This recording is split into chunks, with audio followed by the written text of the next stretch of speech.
Lorenzo Moretti came home early with white roses in one hand and a wedding date in his pocket. But before he could surprise the woman he was supposed to marry, a little girl ran out of the east hallway and crashed into his chest like he was the last safe place left in the world. Her small fingers clutched his black suit, her face was wet with tears and her voice broke against him. "Please save my mom. She is hurting my mama. Please don't let her take my mama away." Lorenzo's guards moved at once, trained by years of violence to stop anything that rushed toward their boss. But Lorenzo raised one hand and froze them before they could touch the child. He looked down and recognized her instantly. Lina Bellini, Sophia's daughter, the quiet little girl, who sometimes sat near the servant hallway with crayons whenever school closed early, and her mother had no one else to watch her. Lorenzo had seen her before, never more than a passing glance, never enough to know the shape of her fear, but now that fear was pressed against his chest, shaking in his arms. "Lina," he asked, lowering himself to her level. His voice, usually sharp enough to cut stone, came out soft. "What happened? Where is your mother?" Lina looked back toward Valentina's private suite, her lips trembling. "The pretty lady," she said. "If Mama talks, I will disappear." Something inside Lorenzo went cold. Not angry yet. Cold? The kind of cold that came before decisions no one could reverse. He gently took the child's hands from his jacket and looked at Marco, his most trusted guard. "Keep her behind you." Lina panicked and grabbed him again. "No, please don't leave my mama there." Lorenzo looked into her frightened eyes. "Lina," Lorenzo said as if making a promise with her name. "I am going to bring your mother out. No one will take her away from you." She stared at him, searching his face with the desperate seriousness only children have when they are deciding whether an adult's safe. Then she nodded once and allowed Marco to guide her back. Lorenzo handed the white roses to no one. He simply let them fall on the marble floor. The wedding date envelope remained inside his coat like a joke written by fate. 10 minutes earlier, he had imagined Valentina's smile. He had imagined her surprise when he told her the wedding planner had chosen 3 dates, and tonight he wanted her to pick one. He had imagined candles, soft music, and the elegant woman in silk laughing because he had finally done something romantic instead of practical. But the sound coming from the east hallway was not laughter. It was water dripping. It was a woman trying not to cry. Lorenzo walked without making a sound. His guards followed, but one movement of his fingers kept them back. Lina had not searched for him, that much was clear. She had run blindly from fear. Later, Lorenzo would learn that Sophia Bellini had left her daughter in the servant hallway with crayons and a small wooden table, because school had closed early and there was no one else to watch her. Later, he would learn that Valentina's suite door had been left half open clear as throat, because dress steamers, tea trays, and staff were moving in and out before dinner. Later, he would understand that Lina had heard the tray break, heard her mother's choked breath, heard Valentina's threat, and run toward the only open light she could see, the front hall. She had not known Lorenzo was entering at that exact moment. She had only run from a monster and collided with a man the city called one. Lorenzo reached Valentina's suite and stopped outside the half-open door. He did not enter. Not yet. Men like him did not survive by reacting to the first thing they saw. They survived by listening to what people said when they thought no one powerful could hear them. Inside, Sophia Bellini was breathing hard. Her voice came broken but controlled. "She is a child. She heard nothing. Please leave her out of this." Then came Valentina's voice, low, beautiful, and cruel. "Then remember your place. You are a maid. You clean secrets. You don't carry them. I did not ask for your secret," Sophia said. "I only heard your truth." A pause. Then Valentina stepped closer. Lorenzo heard her heels against the marble. "You heard a phone call you should have never heard. You heard my husband's name. You heard what happens after the wedding. Now you will forget it, or your daughter will pay for your memory." Lorenzo's face changed. There was no dramatic shout, no sudden movement, no visible explosion. The change was smaller than that, and far more dangerous. His eyes emptied. His heart, which had been beating with concern for the crying child, became still. He pushed the door open and stepped into the room. "Then maybe you should have checked the door before threatening a mother in my house." Valentina froze. Sophia turned slowly from the floor, soaked from her shoulders to her waist, her dark hair plastered to her cheek, her uniform wet and clinging to her knees. Her eyes found Lorenzo first with terror, then disbelief, then the smallest flash of hope. Valentina stood above her with an empty glass jug in one hand. The glass caught the daylight coming through the window and made her look almost holy for half a second. Then Lorenzo looked at her face and saw the woman underneath the silk. "Lorenzo," Valentina whispered. "Thank God you're here," he said. "Nothing." Her expression shifted instantly into wounded innocence, the version of herself she wore at charity dinners and public galas. "This is not what it looks like." Lorenzo looked at the water spreading across the marble, then at Sophia's shaking hands, then at the door where Lena had run out crying. "It looks," said, "like a child ran to me, begging for her mother's life." Valentina's mouth opened, closed, opened again. Then her mind caught its balance. She was not stupid. A stupid woman could not have stood beside Lorenzo Moretti for months and made his enemies believe she might become untouchable. Sophia became hysterical, Valentina said, her voice softening into pain. She was caught where she should not have been. I found her with my jewelry drawer open. I confronted her and she started screaming. Her daughter panicked. "You know how children are." Sophia lifted her head. "That is not true." "Quiet," Valentina snapped. Lorenzo's voice cut through the room like a blade. "Speak to her like that again and you leave this house before sunset." Valentina stared at him, not because of the threat, because for the first time since she had known him, Lorenzo Moretti had placed a maid's dignity above her pride. Sophia tried to stand, her knees shook. Lorenzo moved as if to help her, but she flinched. Not from him exactly, but from the expectation that any raised hand in that room might become another punishment. That flinch settled in Lorenzo's chest like a stone. He stopped and looked toward Rosa, the older housekeeper standing frozen near the far doorway, with one hand over her mouth. "Help her," Lorenzo said. Rosa rushed forward. "Sophia, dear God," she whispered, wrapping an arm around the younger woman. Sophia's first words were not about herself. "Lena, safe," Lorenzo answered. "Marco has her." Sophia closed her eyes, and a breath left her as if she'd been holding it since the first threat. Valentina saw that and rolled her eyes. Beautiful. "Now the performance has witnesses." Lorenzo turned slowly. "You poured water over her." She needed to calm down on her knees. She refused to listen. "To what?" Valentina looked trapped for one moment, then her expression hardened. "To reason." Lorenzo almost smiled. It was not warm. It was the kind of smile men remembered in nightmares. "Reason sounds different through a door." "Through a door? It sounded like you threatened a child." Valentina's face flushed. "I was angry. Anger is breaking a glass. Anger is raising your voice. Threatening a little girl is not anger, it is character." Sophia lowered her eyes. Valentina's pride cracked enough for rage to show. "You are choosing to believe her because she looks pathetic." "No," Lorenzo said. "I am choosing to believe what I heard with my own ears." The words landed heavily. Valentina took a step back. She had prepared for many possibilities. Sophia running to another servant, Sophia begging for money, Sophia trying to escape with her daughter, Sophia being dismissed as a liar. She had not prepared for Lorenzo standing outside the door, hearing enough of the truth himself. Lorenzo walked to the overturned silver tray on the floor. A porcelain teacup lay shattered near the leg of the sofa. Tea had soaked into the cream rug. A folded linen napkin sat near Sophia's shoe. This was not a stage theft. This was a maid bringing tea and walking into a secret too large for her hands to hold. "Tell me exactly what happened," Lorenzo said, looking at Sophia. Valentina stepped forward. "No, I will not stand here while my staff invent stories about me in my own room." Lorenzo looked around slowly. "Your room, my house." Valentina shut her mouth. Sophia swallowed. Her voice was quiet, but it did not shake as badly now. Miss Ricci asked for tea before dinner and wanted her dress steamed again. "Rosa's in the kitchen, so I brought the tray." The door was not fully closed because the steamer was still outside. I was not trying to listen. She was on the phone on speaker. I think her hands were full with the dress. I heard a man's voice, then I heard her say his name. "Whose name?" Lorenzo asked, though the answer had already turned his blood to ice. Sophia looked at Valentina, then back at him. "Damon Voss." Marco's face changed at the doorway. Rosa made the sign of the cross. Damon Voss was not just a name in Lorenzo's world. He was a wound that had learned to walk like a man. "Continue," Lorenzo said. Sophia took a breath. She told him not to call the house again. She said after the wedding she would have your trust. She said she would know which doors opened from inside, which guards rotated, and which night you would be alone.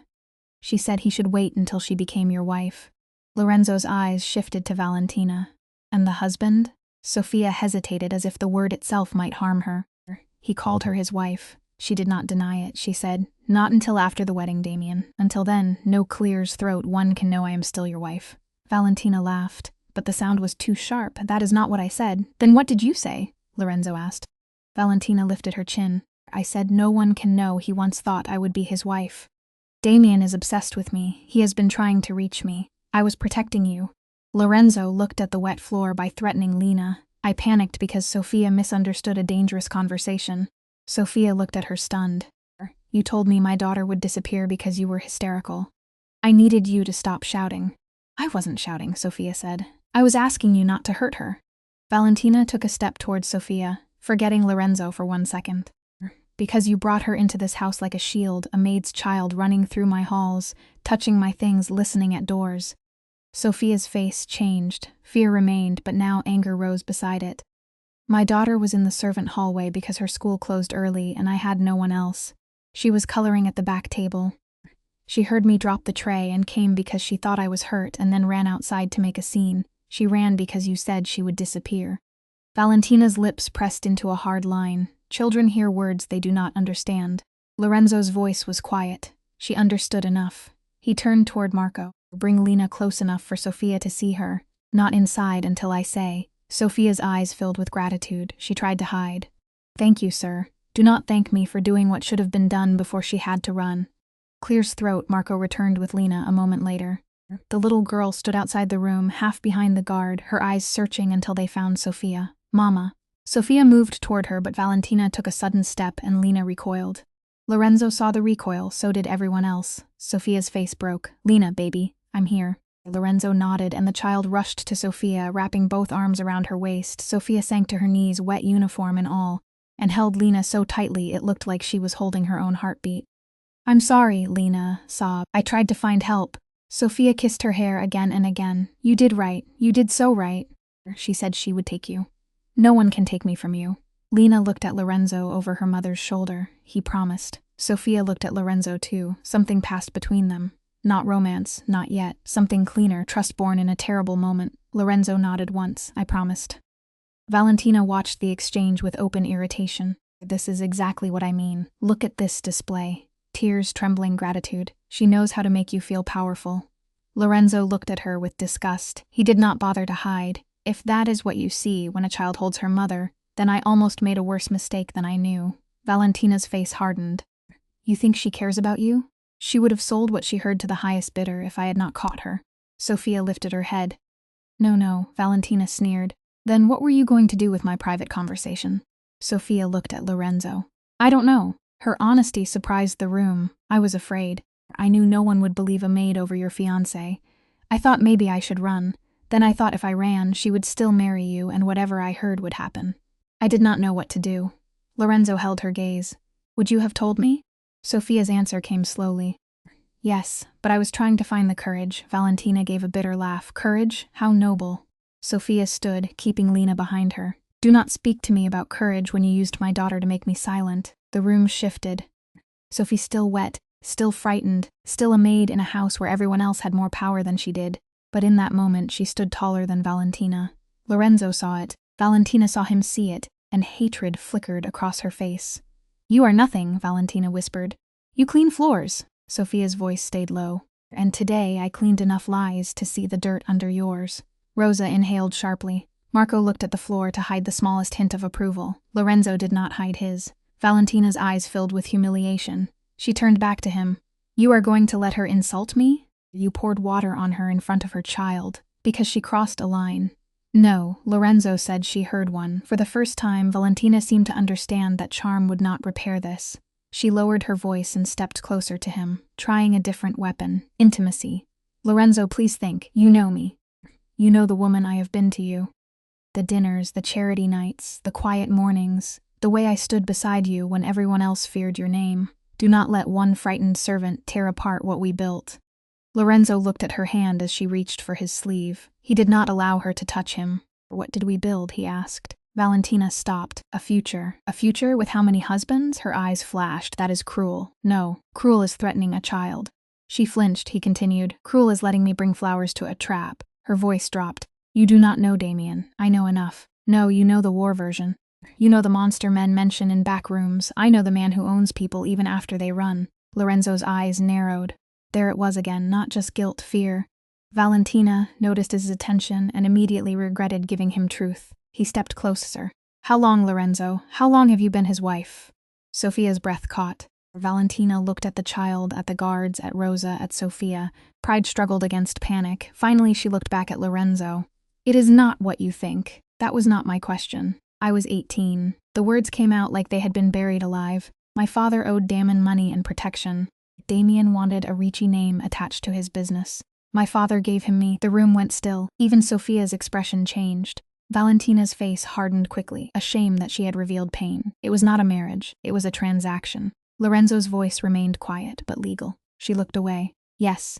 No divorce, no answer. That was answer enough. Lena whispered, "Mama, is she crying?" Sophia gently turned Lena's face toward her shoulder. "Don't look, baby." Valentina heard and snapped, "Do not pity me." Sophia looked at her. "I pity the girl you were, not the woman who threatened my daughter." Those words struck harder than any accusation. Valentina's eyes filled, but she refused to cry. "You think you are better than me because you have a child to hide behind." Sophia's lips trembled. "No, I think I am responsible for the child holding my hand. That is why I cannot use her fear to save myself." Lorenzo looked at Sophia, then really looked. He had noticed her before in the way a man notices order. The tea delivered on time, the flowers placed correctly, his study cleaned without disturbing a single paper. He knew she was quiet. He knew she kept her daughter close on days school ended early. He knew Valentina disliked her, but Valentina disliked many things that did not shine. He had never asked why Sophia always left the best piece of bread from staff dinner wrapped in a napkin for Lena. He had never asked why Lena waited at the servant entrance with crayons and never touched anything expensive. He had never asked because powerful men often mistake quiet people for simple ones. Today, the quiet woman had shown more courage than the woman he had intended to marry. Valentina saw the change in his eyes and grew desperate. "Damon came back," she said quickly. 6 months ago, he found me. He said the marriage still bound me. He said if I married you, he would finally release me after one job." Lorenzo's jaw tightened. "What job?" Valentina did not answer. He stepped closer. "What job?" "A route," she whispered. "A private route from your study to the chapel property. He wanted the security schedule for the week after the wedding. He said he did not need to kill you, only take you long enough to make your men kneel." Marco's face darkened. Rosa crossed herself. Sophia pulled Lena closer.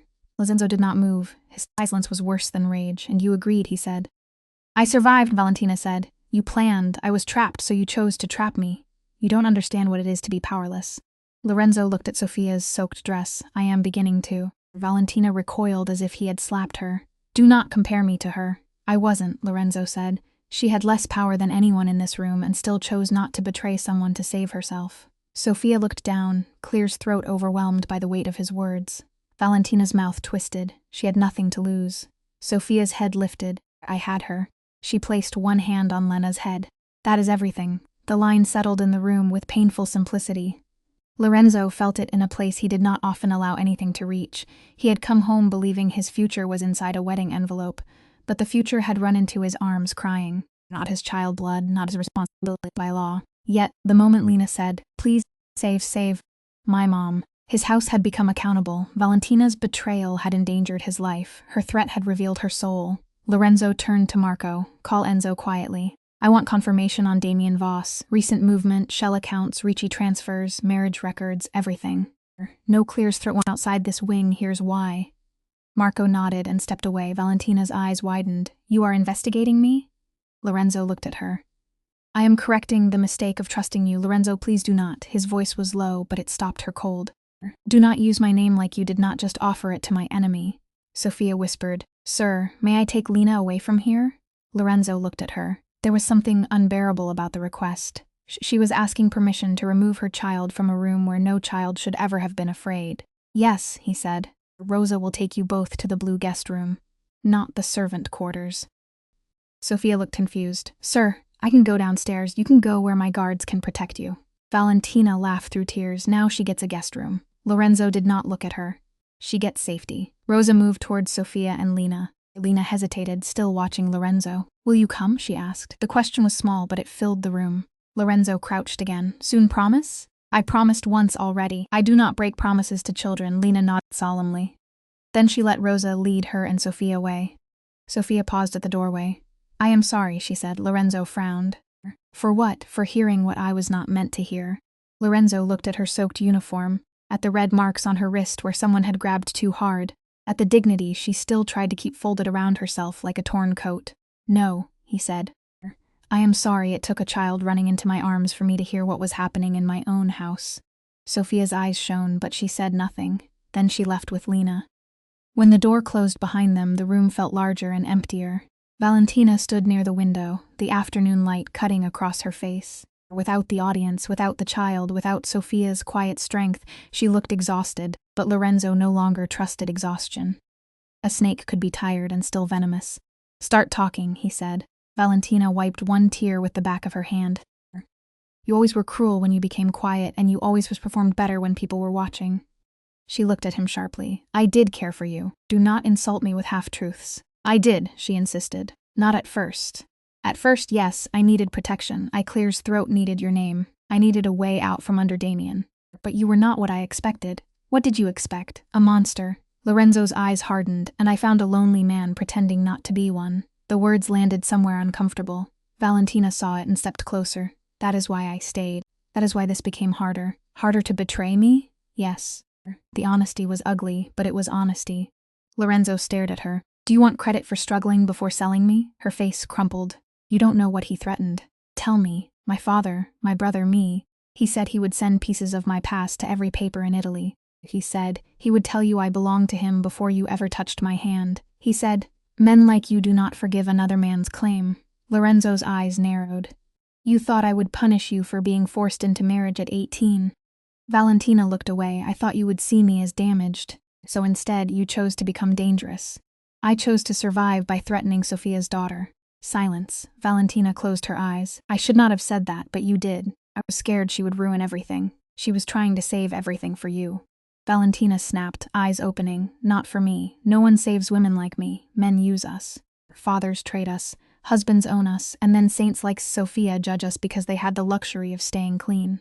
Lorenzo's voice dropped. "Do not mistake Sophia's poverty for luxury." Valentina's jaw tightened. Before she could answer, Marco returned to the doorway. His face told Lorenzo enough before he spoke. "Boss, say it." Marco glanced at Valentina, then back at Lorenzo. "Enzo found the record. Malta 9 years ago. Valentina Ricci and Damon Voss. Valentina's divorce filed." Valentina's shoulders fell. Lorenzo did not blink. Marco continued. "There is more." Lorenzo's eyes sharpened. "What more?" "Damon Voss entered the city 2 nights ago under a false name." Valentina went still. "No," she whispered. Marco looked at Lorenzo. "And boss, he is not waiting for after the wedding." Lorenzo's voice became ice. "Where is he?" Marco hesitated. "We traced one of his men near the chapel property. The same place listed for your private wedding blessing tomorrow." Lorenzo slowly turned to Valentina. She looked genuinely terrified now, but terror no longer separated victim from traitor. "Sometimes it wore both faces tomorrow," Lorenzo said. "Not after the wedding." Valentina's lips trembled. "He changed the plan. Or you lied about it." "No," she shook her head hard. "No, I swear. He said after the wedding. He said I had time." Lorenzo stepped toward her. "Time for what?" She looked at him, and the last of her performance burned away. "Time to decide whether to warn you." The confession hung between them. For the first time since he entered the room, Lorenzo's control nearly cracked. "You had 6 months." "I know. You had 6 months to tell me a man was using you to reach my house." "I know. And the only reason I know today is because a maid dropped a tray." Valentina said nothing. Lorenzo looked toward the hall where Sophia and Lena had gone. The woman who had nothing had risked everything with one frightened truth. The woman who had everything had spent 6 months deciding whether his life was worth honesty. Lorenzo turned back to Marco. "Lock the chapel property down quietly. Double the men around the guest wing. Sophia and Lena are under my protection. No one speaks to them without me." Marco nodded. "And Valentina?" Lorenzo looked at the woman he had come home to marry. The white roses were still lying somewhere in the hallway, crushed under the path his life had taken. "She stays where I can see her," he said. Valentina's eyes filled again. "Lorenzo," he stepped close, his voice so low only she could hear. "If Damon Voss is already moving toward my chapel, then this wedding surprise just became a funeral trap. And before the night is over, one of you is going to tell me who was supposed to die there." For 3 seconds, Valentina did not breathe. The name Damon Voss had already poisoned the room, but the word chapel made the poison spread into every corner of Lorenzo's house. The chapel property was not only where Lorenzo had planned to hold a private wedding blessing. It was the oldest Moretti land in the city, a stone building his grandfather had bought after his first victory, a place where Lorenzo's family made promises, varied grief, and trusted God more than men. Damon choosing that place was not business, it was insult. It was a knife placed on the family table. Lorenzo looked at Valentina. Who was supposed to die there? He asked again. Valentina's lips moved, but no sound came. Answer me. She swallowed hard. You were not supposed to die. Marco's jaw tightened at the door. Lorenzo did not move. Then who? No one, Valentina whispered. It was supposed to be a handover. Lorenzo laughed once quietly without humor. A handover. Damien wanted you alive. He wanted your signature, your accounts, your roots. He said if I gave him one clean hour alone with you after the blessing, he would disappear. Lorenzo stepped closer. And you believed him? Valentina's eyes filled with shame and fear. I wanted to. That is not the same thing. I know. Her voice cracked. I know that now. Lorenzo looked at Marco, the chapel. Marco nodded and lifted his phone again, already moving toward the hall. Lorenzo's voice followed him. No sirens, no noise, quiet net. I want every road watched, every delivery stopped, every man identified before he knows we see him. Done, Marco said. Valentina wrapped her arms around herself. If Damon knows you found out, he'll run. Lorenzo looked back at her. Then we will not let him know. Her eyes widened. What does that mean? It means the blessing still appears to happen. Valentina stared at him as if he had lost his mind. You cannot be serious. I am always serious when someone brings war to my home, Lorenzo. If you walk into that chapel, I'm not walking into his trap. His voice was calm. He is walking into mine. Valentina shook her head. You don't understand him. He will know. He always knows when fear changes. Then stop being afraid. She gave a broken laugh. That is easy for you to say. No, Lorenzo said. It is easy for Sophia's daughter to say when she runs for help. It is easy for a child to choose courage because no one has taught her how expensive it is yet. You and I are adults. We do not get to hide behind fear after using it on someone weaker. Valentina flinched. The truth had become a physical thing in the room. Lorenzo turned away from her and walked toward the hallway. Keep her here, he told Marco's second guard. If she moves, breathes wrong, or tries to send one message, you tell me before you tell God. The guard nodded. Valentina whispered his name, but Lorenzo did not turn around. Lorenzo, he stopped at the doorway. I did care for you. He did not look back. Then that is the saddest part.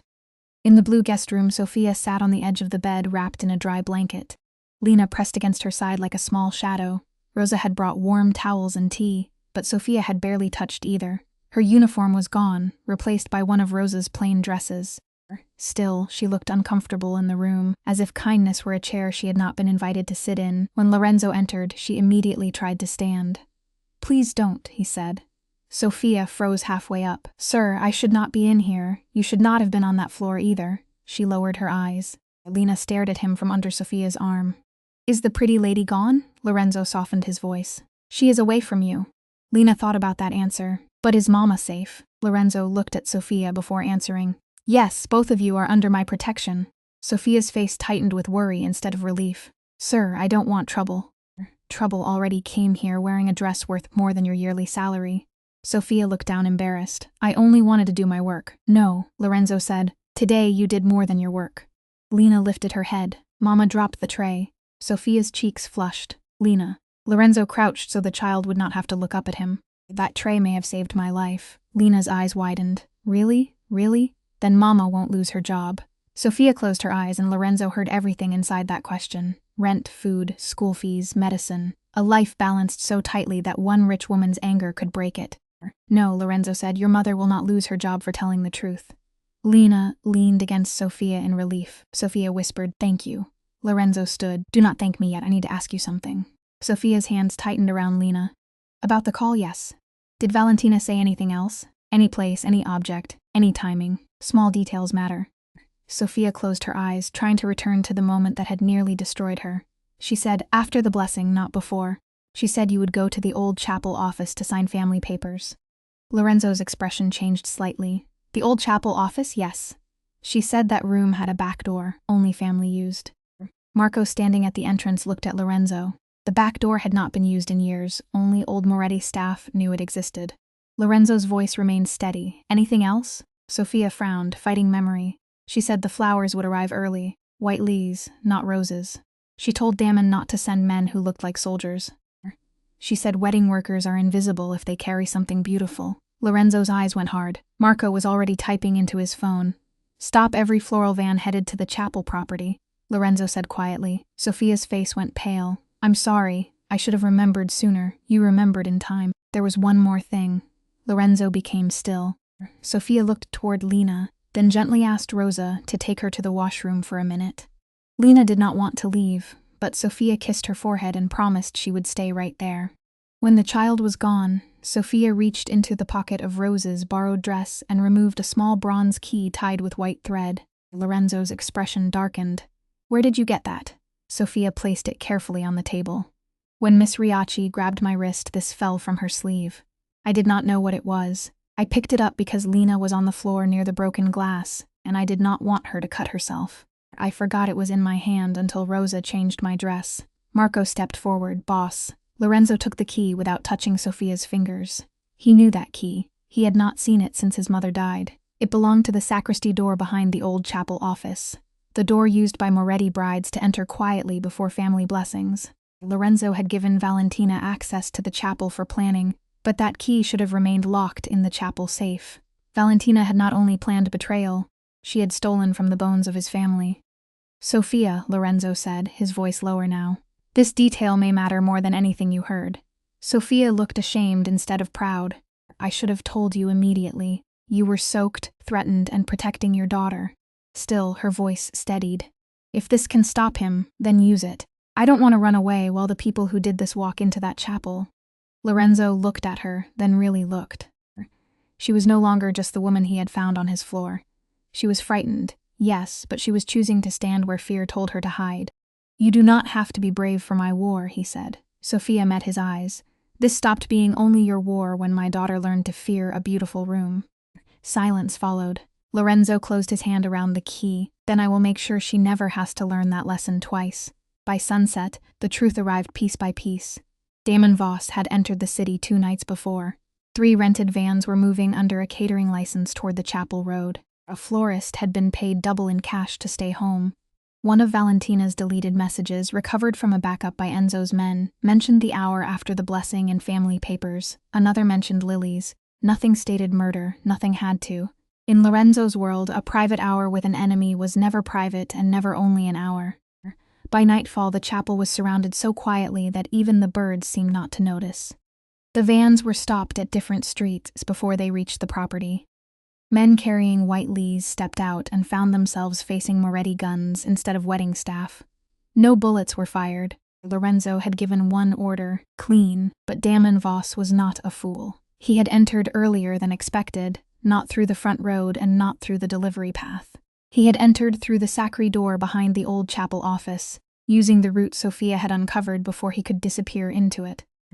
When Lorenzo walked into the old chapel office near midnight, Damon Voss was sitting behind Lorenzo's grandfather's desk, as if the room already belonged to him. He was thinner than the old photographs, older around the eyes, but arrogance had kept him young in the ugliest way. On the desk lay a bottle of wine, 2 glasses, and a folder of transfer papers. The insult was almost elegant. "Lorenzo Moretti," Damon said. "I expected you tomorrow." Lorenzo entered with Marco at his side. "I came early." Damon's smile sharpened. "You always did ruin ceremonies." Lorenzo glanced around the chapel office. The saints on the walls looked down in painted silence. His mother had once stood in that room before her wedding blessing, holding the same bronze key Sophia had placed in his palm. The thought did not make him sad. It made him surgical. "You thought I would sign while drugged, beaten, or grieving?" Lorenzo asked. Damon shrugged. "People sign for many reasons. Pain is only one of them." And Valentina, damned, still beautiful, still nervous, still useful. Lorenzo's jaw tightened. "Your wife by law, not by loyalty," Damon laughed. "Loyalty? You speak like a priest standing in a butcher shop." He tapped the folder. "She was born into a family that sells daughters and calls it strategy. I did not create her. I simply kept the receipt." Lorenzo took 1 step forward, but Marco shifted beside him, a silent clears throat reminder. Damon noticed and smiled wider. "Careful. The maid may have made you sentimental." Lorenzo's eyes did not change. "Do not mention her." "Ah." Damon's smile turned knowing. "So that is what happened. Valentina threatened the wrong servant. She threatened a child. Valentina always was dramatic when scared." Lorenzo studied him. "You were never going to free her." Damon's expression flickered with amusement. "Free her?" "Lorenzo, I was going to bury her after the papers. A woman who betrays one husband will betray another. You of all men should know that." There it was, the final cruelty Valentina had not allowed herself to see. She had sold Lorenzo for a freedom that had never existed. Damien had used her fear as easily as Valentina had used Sophia's. Lorenzo looked at the papers on the desk. You came from my roots, your port access, your southern accounts, and the pleasure of watching your men realize their king could be taken in a chapel. You chose the wrong chapel." Damien smiled. "And you chose the wrong bride." Lorenzo's face became still. "Yes," he said, "but I listened to the right woman." Damien's smile faded for the first time. His fingers moved under the desk, quick and practiced, but Marco was quicker. The room erupted in movement, but not chaos. Lorenzo's men had waited in the walls, in the hall, at the family door, and beside the sacred passage Sophia's key had revealed. Damon's second man dropped from behind the cabinet with a blade in his sleeve, but Enzo caught him before he took 2 steps. The wine bottle shattered, the papers scattered across the floor. Damon Voss was forced to his knees on the same stone where Moretti men had once prayed for sons who never came home. Lorenzo stood over him, but there was no satisfaction in his face, only finality. "You wanted 1 clean hour," Lorenzo said. "You have 1 minute. Who inside the Riachi family helped you?" Damon looked up, breathing hard, still trying to smile. "Wouldn't you like to know?" Lorenzo glanced at Marco. Marco placed a phone on the desk and played a voice message taken from one of Damon's men, Valentina's father, begging Damon to wait until after the wedding. Damon's smile died completely. Lorenzo leaned down. "I already know. I wanted to see if fear made you honest." Damien said nothing. "It doesn't," Lorenzo said. "It only makes cowards louder." By midnight, Damon Voss was in Moretti custody, alive because Lorenzo wanted every name, every account, every hidden ally. Valentina's father was taken from his home before he could board a private plane. The Ricci family's business accounts were frozen through channels Lorenzo had spent years building. The wedding announcement was cancelled before dawn. No explanation was given to the public, not yet.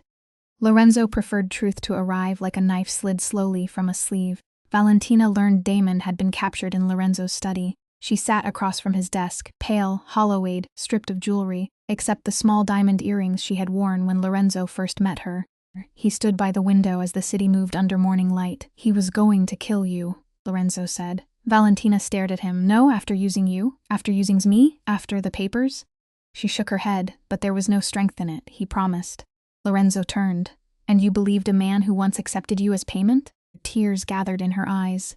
"I needed to believe something. So did I," that silenced her. He walked to the desk and placed the wedding date envelope between them. It was still sealed. "I came home with this." Valentina looked at it and broke. Not loudly, not beautifully. She simply folded forward as if the shape of her life had finally become too heavy. "I did not want to become this," she whispered. Lorenzo did not soften. "But you did. I was afraid." Sophia was afraid. Valentina closed her eyes. "Do not say her name." "She was soaked on my floor and still protected the truth until you threatened her daughter. Because she is better than me. Is that what you want me to say?" Lorenzo's voice was quiet. "No, I want you to understand that being hurt did not give you the right to hurt her." Valentina looked up, and for once there was no performance left. "What will happen to me?" "Your marriage to Damien will be made public through legal channels. Your father's role will be exposed. You will leave this house today under guard. After that, the courts can decide what name to give your crimes." "And you?" she whispered. "What name do you give them?" Lorenzo looked at the closed wedding envelope. "Betrayal." She nodded as if she had expected nothing else. When the guards came, Valentina stood without argument. At the door she paused. "Lorenzo." He looked at her. "Did you ever love me?" For a moment he saw all the versions of her at once. The frightened girl traded by her father, the elegant woman who had sat beside him at dinner, the liar who had led Damien toward his chapel, the cruel fiancé pouring water over a maid while a child cried. "I loved who I thought you were," he said. "That woman never existed." Valentina's face crumpled, but he turned away before the tears could ask anything from him. Clear's throat. She left the house with nothing but the truth following her. Later that morning, Lorenzo went to the blue guest room. Sophia was awake, sitting near the window while Lena slept curled on the bed. The child had one hand tucked under her cheek, peaceful now, the terror softened by exhaustion. Clear's throat. Sophia stood immediately. "Sir, please," Lorenzo said. "Not today." She looked confused. "Not what?" "Do not stand like you owe me." Sophia slowly sat back down. "Is it over?" "Damien is caught. Valentina is leaving. Her father will not touch you. No one will." Sophia pressed her lips together, and for a moment she looked away because relief can feel too much like weakness when someone has been strong for too long. "Thank you." Lorenzo sat in the chair across from her, leaving enough space to make clear she was safe. "I owe you more than thanks." "No, sir. I only heard a call." "You remembered what mattered. You kept the key. You stayed when running would have been easier." Sophia looked at Lena. I almost ran, but you didn't because I thought of her. Her voice softened. I thought one day she will ask me what I did when I heard a wrong thing happening. I could not teach her to hide from truth. Lorenzo looked at the sleeping child. She ran straight into my arms. Sophia's face changed with embarrassment. I am sorry. She should not have touched you. She should not have needed to. Sophia looked at him, Clear's throat surprised by the pain in his voice. He continued, This house failed her before she reached the door. It failed you before she dropped that tray. You cannot know everything that happens in a house this big. Then the house is too big, or I have been looking in the wrong rooms. Sophia did not know what to say. Lorenzo took a folded paper from his coat and placed it on the small table. Sophia stiffened. What is that? Options, sir. A protected apartment if you want distance. Paid leave if you need time. A place in this house if you want to stay. No debt, no condition, no order. Sophia stared at the paper for a long moment. Then she slowly pushed it back toward him. Lorenzo's eyes narrowed, not in anger but in surprise. Sophia, she looked at Lena, then back at him. Your house may be safe, sir, but it is not normal. Lorenzo did not answer. Sophia's voice trembled, but she kept it steady. Lena learned too many words yesterday. Guards, threat, disappear, Damon Voss. She is 6 years old. She should be drawing houses with gardens, not learning which hallway leads to help. Lorenzo's face tightened. I can put guards around any apartment you choose. That is not what I mean. Sophia folded her hands together to stop them from shaking. I am grateful. I will always be grateful. But I cannot let my daughter grow up thinking safety means men with guns outside every door. Then tell me what safety means, Lorenzo said quietly. Sophia looked at him, and for the first time she did not lower her eyes. A door I can close without asking permission. A table where my daughter can laugh without checking who is listening. A life where protection does not feel like ownership. The word struck him harder than accusation. Lorenzo Moretti had heard men beg, lie, curse, and offer their souls to him, but he had rarely heard someone refuse him with dignity. He looked at the paper between them. Then he picked it up and folded it once. If you leave, he said, you will still be protected. Sophia's eyes filled. Sir, not as ownership, he said. As a promise, Sophia swallowed. And if I do not want guards at my door, then you will have distance without a cage. Marco will arrange safety. You do not have to see, she gave a small sad smile. You make it sound easy. It is not. Lorenzo looked at Lena, sleeping beside her. But I gave her my word before I understood what it would cost me. Sophia looked at him then, really looked. Maybe that was the first moment something changed between them. Not love, not yet, but a dangerous kind of respect. The kind that begins when a powerful man could take and chooses not to.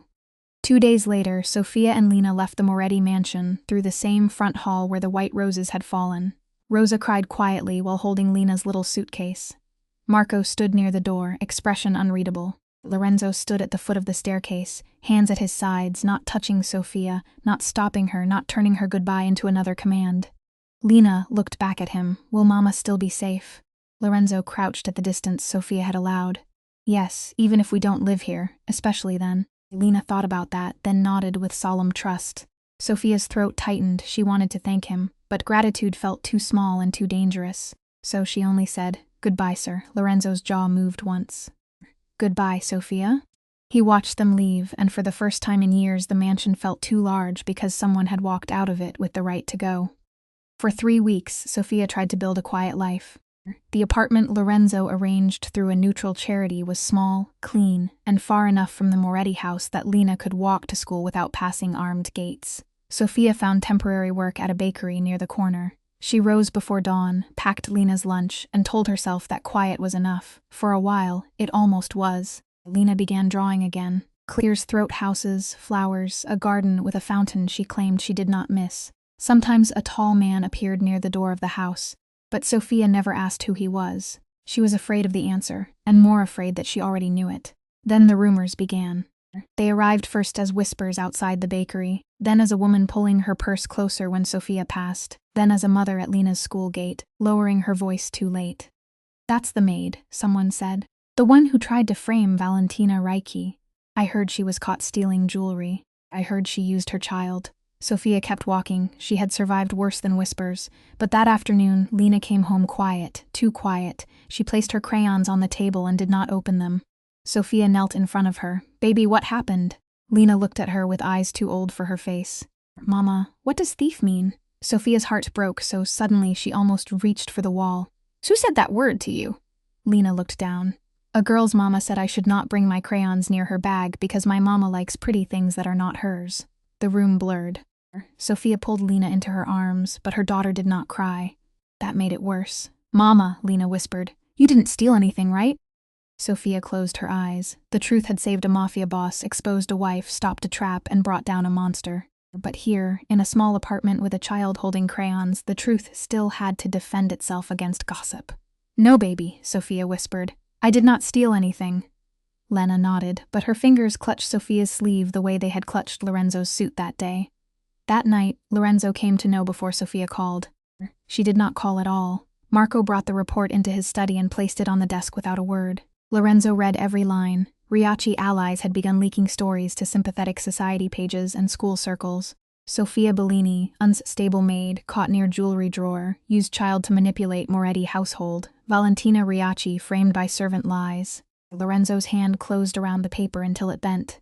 By sunrise, he said, his voice low enough to make the lamps feel cold. I want every Riachi name buried. Marco nodded once and reached for his phone. No, the voice came from the doorway. Lorenzo turned. Sophia stood there in her bakery uniform, flour still at one cuff, exhaustion under her eyes, dignity wrapped around her like armor she had made from bruises. Marco lowered the phone slowly. Lorenzo took one step toward her. How did you get in? Rosa, you should have called, so you could fix it before I arrived. He stopped. Sophia looked at the paper in his hand. If you silence them for me, they will say I had no truth, only Moretti fear. Lorenzo's eyes darkened. They called you a thief. I know. They brought Lena into it. Her mouth trembled, but she held herself still. I know, then let me end it. No. The word was soft, but it stood between them like a wall. I will not hide behind your power. This is not pride, Sophia. This is protection. No, she said. This is the difference between being protected and being owned. Lorenzo went still. Sophia took a breath. My daughter asked me what thief means today.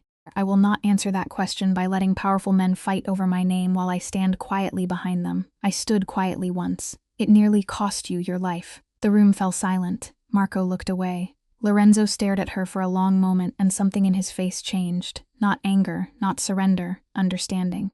What do you want? He asked. Sophia looked surprised, as if she had prepared for resistance but not respect. A room where they have to ask me questions to my face. Lorenzo's mouth tightened. You want a public inquiry? I want them to say their lies while I am standing there. They will try to humiliate you. They already are. They will bring lawyers. Then let them bring lawyers. Lorenzo studied her, and if I speak, you won't. The answer came too quickly, and Sophia's cheeks flushed, but she did not take it back. Not unless I ask you to. Marco's eyes shifted to Lorenzo, waiting for the explosion that never came. Lorenzo slowly placed the crumpled report on the desk. All right, Sophia blinked. All right, you want your name cleared by truth, not fear. Then we do it your way, her breath caught. Lorenzo stepped closer, but stopped before he entered her space. But Sophia, understand me. If they touch Lena again, if one person speaks to your child before speaking to you, I will not wait for permission. Sophia held his gaze. Fair. The smallest shadow of a smile crossed his face. You negotiate like you were born in this house. No, she said. I negotiate like a mother who has nothing left to lose. The inquiry was held 2 days later in the Moretti mansion's front hall. The same hall where Lena had run crying into Lorenzo's chest. The same marble floor where the white roses had fallen. Lorenzo chose that place on purpose. If lies were going to be spoken, they would be spoken where the truth had first arrived. The room was filled with people who had once looked through Sophia without seeing her. Ricci lawyers, charity board members, senior staff, 2 legal witnesses, Rosa, Marco, Enzo, and several society figures who had been very comfortable whispering when Sophia was not present. Valentina's father arrived in a dark suit with grief painted on his face like expensive perfume. He looked at Sophia once, then dismissed her as if she were furniture. Lorenzo stood near the staircase, silent, hands folded in front of him. His silence frightened the room more than shouting would have. Sophia stood alone in the center wearing her plain navy dress. No jewels, no borrowed elegance. Lena waited with Rosa near the back, clutching her crayons in both hands. Sophia had not wanted her there, but Lena had begged. If they say bad things about you, she had whispered, I want to hear you say the true things.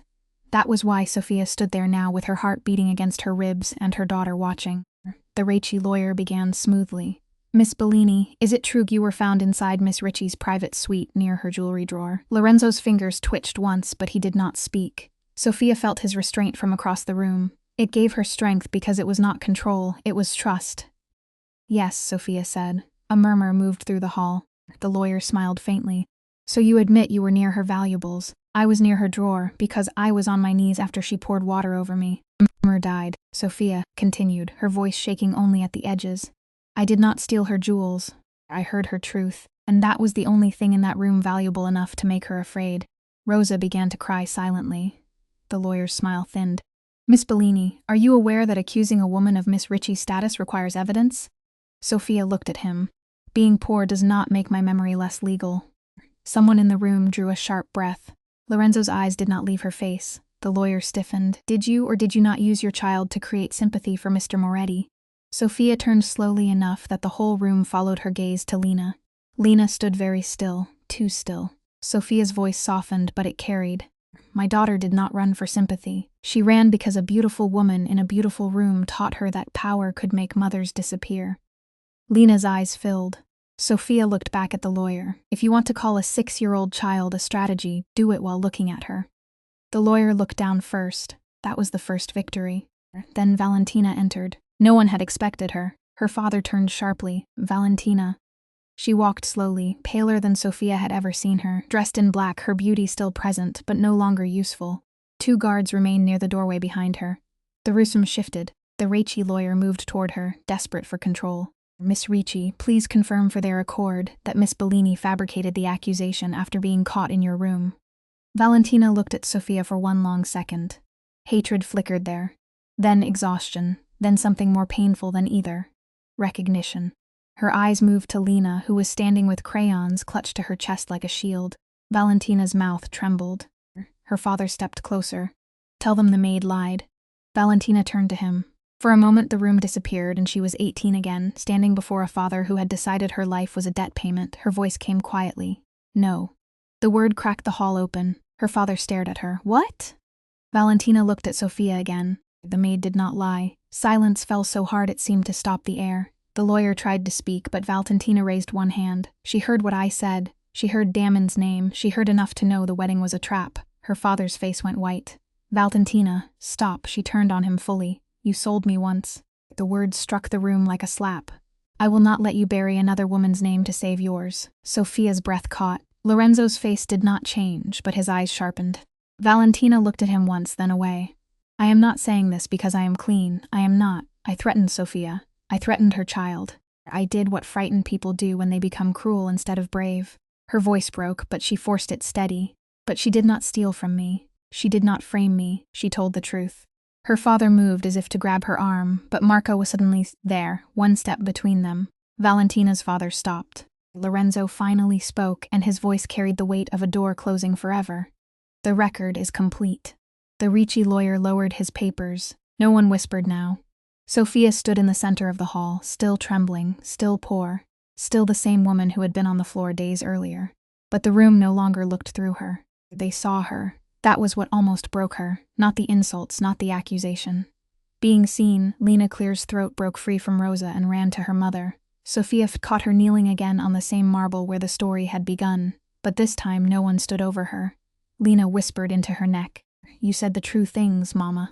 Sophia held her daughter and closed her eyes. Yes, baby.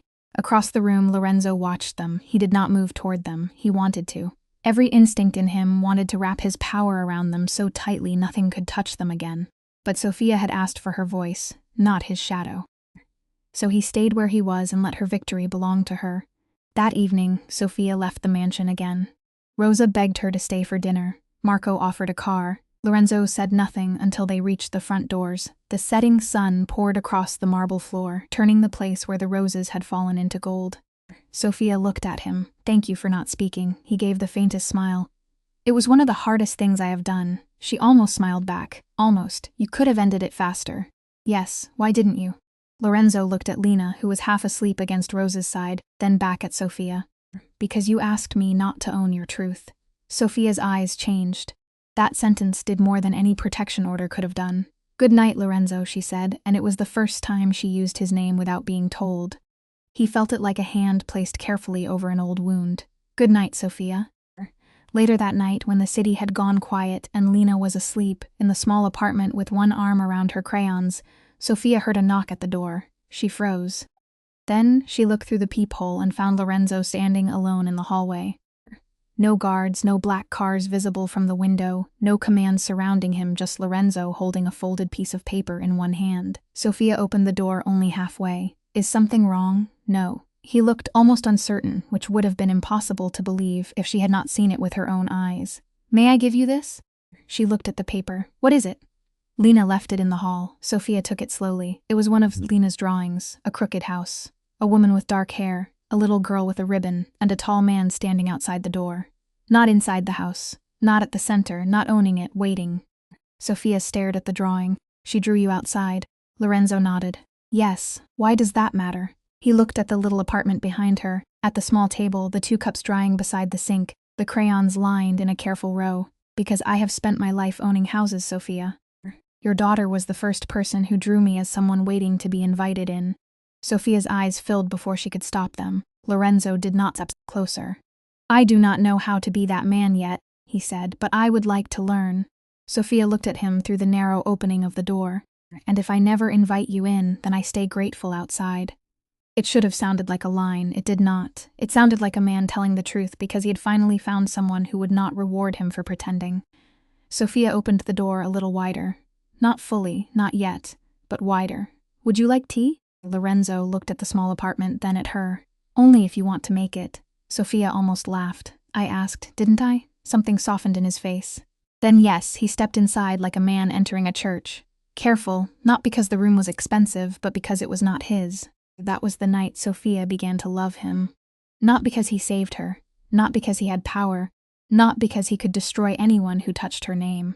She began to love him because he had stood in a hallway outside her door, and admitted he did not belong until she said he did. After that, Lorenzo did not visit often. Clear's throat, he did not want Lena's neighbors counting his car. He did not want Sophia's quiet life swallowed by his name. Sometimes he came on Sunday afternoons with groceries he pretended were from Rosa. Sophia always pretended to believe him badly enough that Lena laughed. Sometimes sat at the small table while Lena showed him drawings and asked why all his suits looked like sad penguins. Sometimes Sophia caught him washing his own cup in the sink awkwardly as if he were learning an ancient skill. You have people for that, she said once. Lorenzo looked at the soap on his hands. I have had people for too many things. Sophia said nothing, but she smiled while turning away. Lena saw it. Of course she saw it. Children see what adults think they hide. She saw her mother's shoulders relax when Lorenzo remembered to knock twice and wait. She saw Lorenzo leave before dinner if Sophia looked tired. She saw him bring no gifts for Sophia except small practical things. A better lock for the door. A book Lena had mentioned, a packet of rose seeds because Lena wanted to grow, not scary flowers. Most of all, Lena saw that her mother smiled with him in a way that did not ask permission from fear. 1 month after the public inquiry, Lorenzo asked Sophia to come to the mansion. She almost refused. For what? She asked. No meeting, he said. No lawyers, no Ricci name, just the front hall. Sophia's breath caught. The front hall was not just a room. It was the place where Lena had Clear's throat run. The place where white roses had fallen. The place where fear had collided with fate. Lena too, Sophia asked. Lorenzo's voice softened. Only if she wants. Lena wanted. She wore her white ribbon and insisted on carrying her best crayon drawing because big houses need pictures or they get lonely. When they arrived, the mansion doors stood open. Not like a command, like an invitation. The front hall was filled with daylight. White roses lined both sides of the marble floor. Not scattered, not fallen, not crushed under anyone's shoes. Rosa stood near the staircase with tears already in her eyes. Marco stood beside her, expressions stern. Though Lena immediately whispered, "He is trying not to smile." Sophia looked at Lorenzo. He stood in the center of the hall, exactly where Lena had crashed into him weeks before. No crowd, no audience, no performance, just the people who had witnessed the beginning. Sophia's voice trembled.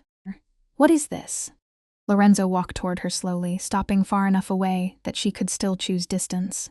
The first time I stood here with roses, I was going to choose a lie, he said.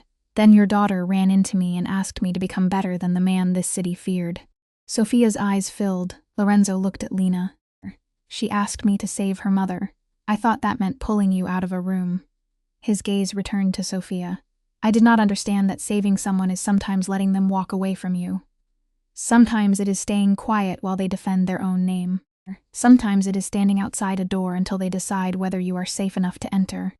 Sophia covered her mouth with one hand. Lorenzo reached into his coat and removed a small velvet box.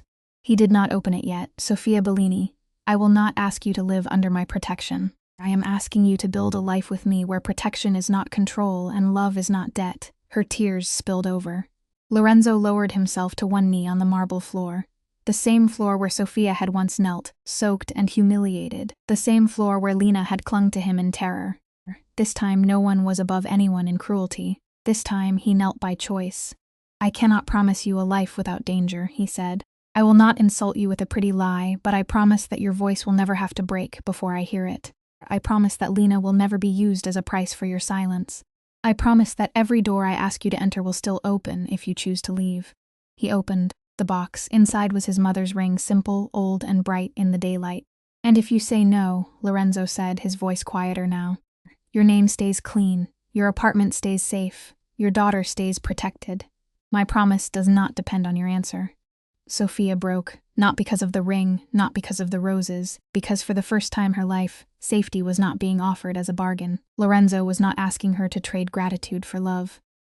He was giving her freedom before asking for forever. Lorenzo, she whispered, I'm still scared. Then be scared, he said gently, but do not let fear answer for you. Sophia looked at Lena. The little girl had been quiet, watching with shining eyes, trying to understand why grown-up happiness looked so much like crying. Then Lena stepped closer and took her mother's hand in both of hers. Her voice was small, sweet, and completely certain. Mama, please say yes. He makes you smile. Sophia looked at her daughter. There was no calculation in Lena's face. No thought of money, power, mansions, guards, or names. Just the pure, simple truth only a child would dare to say in a room full of history. He makes you smile. Sophia looked back at Lorenzo. She saw the feared man the city whispered about. She saw the Mafia boss who could have buried her enemies before breakfast. But she also saw the man who had stayed silent when she asked, waited outside her door, washed his own cup badly, and learned that love was not the same thing as possession. Clear's throat. Her lips trembled into a smile. Yes, she whispered. Lorenzo's eyes changed. The whole hall seemed to breathe. Sophia stepped closer. Yes, Lorenzo. I will marry you. Lena gasped, then shouted. She said yes. Rosa burst into tears. Marco turned away, but not before Lena pointed at him and said, I saw that. For the first time, Marco did not deny the smile. Lorenzo slid the ring onto Sophia's finger, then lifted her hand and pressed his lips to it. The kiss was not possession, it was a vow. Lena threw herself between them, wrapping one arm around her mother and one around Lorenzo as far as she could reach. For 1 second, Lorenzo froze as if happiness had touched him without warning. Then his arms closed around both of them. The front hall that had once held fallen roses, and a child's terror now held a family beginning in the same place fear had tried to win. 6 weeks later, the wedding began not at the chapel altar, but at the front doors of the Moretti mansion. That was Sophia's choice. She did not want to appear suddenly in silk at the end of an aisle as if the past had been erased. She wanted to walk through the place where everything had started, and let every step answer what had once tried to shame her. The doors opened to daylight. Sophia stood in a simple white dress, Lena beside her carrying the rings with the seriousness of a princess carrying a crown. The white roses that had once fallen uselessly from Lorenzo's hand now lined the hall in full bloom. Staff stood not hidden against walls, but openly among the guests. Rosa held a handkerchief to her mouth. Marco stood near Lorenzo, pretending this was only security and not the happiest duty he had ever accepted. Sophia looked at the marble floor and remembered water, fear, broken porcelain, Valentina's voice, Lena's cry. Then she lifted her head. Lorenzo waited at the center of the hall before they would continue to the chapel, not at the altar yet, not above her. There, in the place where he had first failed to see everything happening in his house, and where he had decided never to be blind again. When Sophia reached him, he held out his hand. She placed hers in it without shaking. Lorenzo looked at the guests, then at the staff, then at Sophia. You entered this house once as someone people looked through, he said, his voice carrying through the hall. Today every door opens because you are here. Sophia's eyes filled, but she smiled. Lena leaned toward her and whispered, Don't forget to smile, Mama. Sophia laughed, and the sound moved through the mansion like sunlight, finally reaching a locked room. Then they walked together to the chapel. No hidden knives waited behind flowers, no stolen keys, no enemy in the old office. The chapel that Damien had tried to turn into a trap became the place where the promise was completed. Lorenzo did not promise Sophia a palace. He promised her a home where her no would be respected as deeply as her yes. Sophia did not promise to be fearless. She promised never again to make